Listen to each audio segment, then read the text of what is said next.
Hi, I'm Dave Dinkle with your next 2-minute tip. The question is, what's a property worth? Now that's an unusual question coming from somebody like myself, but the answer is even more unusual.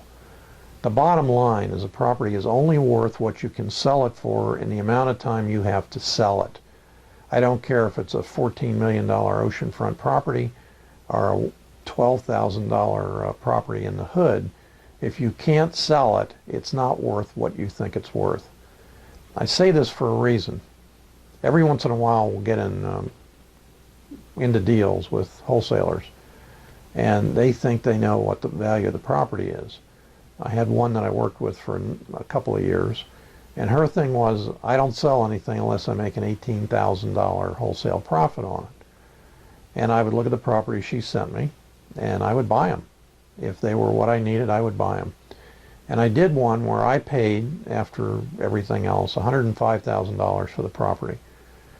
It was just a simple 2-1 with a separate garage that I did rehab. When I bought that property from her, she had been in the business for, I don't know, maybe 5 years, and told me she knew everything about pricing and everything else, and she thought she ripped me off by making her $18,000 typical fee.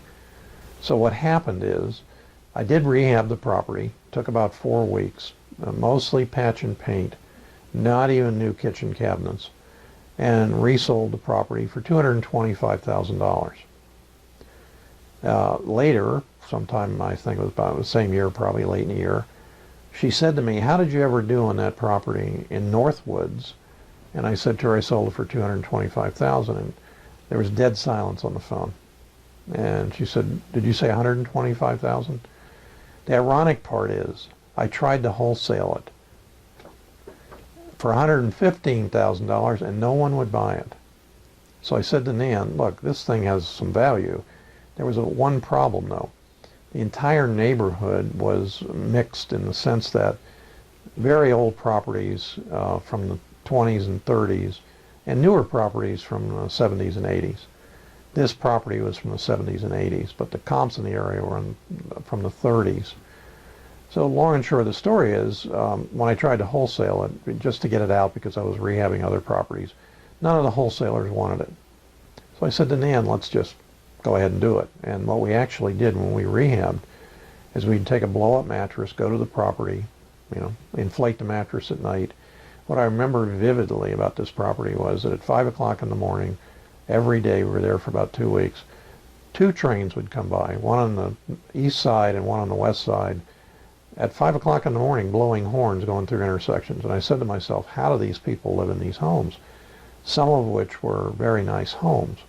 However, for the 1,000 square foot that we had in that property, the size of the property, nothing had traded in the neighborhood above $150,000. So we did the rehab, and what I did is my FSBO power selling system. And I had people coming from everywhere. We had about 70 or 80 people the first day. And the second day, a woman came back and said, I want the property. Now, how you qualify people that you can't get an appraisal on the property. There's no chance we were going to get an appraisal for $225,000. But I said to her, how much do you have as a down payment? And she said, I just got a divorce, I have $100,000. That meant the appraisal had to come in at $150,000. So what did we do? We took her contract and we closed with her, and she put up $100,000. And the bank, we were told, never even did an appraisal because she put up so much money. So what does that tell you? Not only do other wholesalers not realize the long-term value of a property or what you can do to it, they don't, oftentimes, realtors don't understand. When a realtor says to you, we estimate the repairs at $60,000, or a homeowner does that. I had a contractor come in, he said the repairs are $60,000. In the same neighborhood on another property, that exactly the same thing happened. What had happened, a wooden structure, termites or wood rot, and one of those foundations had cracked, and it's listing. You walk in and the floor is listing to the left. That's not a $60,000 repair on the size of that house. What do you do when somebody tells you that? You agree. I think you're absolutely right, and in fact, it could be higher than that. So your negotiations have already started for solving the problem of the homeowner that knows they're going to have to come up with a lot of money unless somebody else does it for them. So the point I'm making in this 2-minute, which is now probably 5 minutes, is basically do not put yourself in a position that you think you know what the after repaired value of a property is or the repairs. Because one person will come in and say, I'm going to have a contractor do that for me. The contractor says it's $100,000. They believe that, or they're using that as a negotiation against your offering price. The next person will come in and he knows he can do the work himself, and literally it'll be $15,000. So don't be intimidated by the highest after repaired value in a neighborhood is what you're going to have to think you have to get, because you're not going to do that if you wholesale it. And if you're rehabbing it, be extraordinarily careful that you're comparing apples to apples, because that very high comparable sale could have been mortgage fraud, or it could have been a house where they put in a $40,000 kitchen instead of a $4,000 kitchen.